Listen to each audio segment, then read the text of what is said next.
ค่ะมาดูห่านที่นี่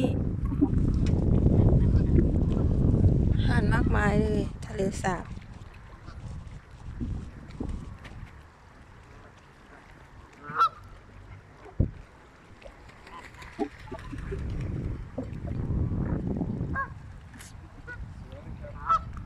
สวัสดีค่ะ So this is fancy beer, and a lot of people that bring feed the dogs. อาหารที่นี่ไม่มีเจ้าของอะคนมาเที่ยวก็เอาอาหารมาให้ There's a man feeding the geese there.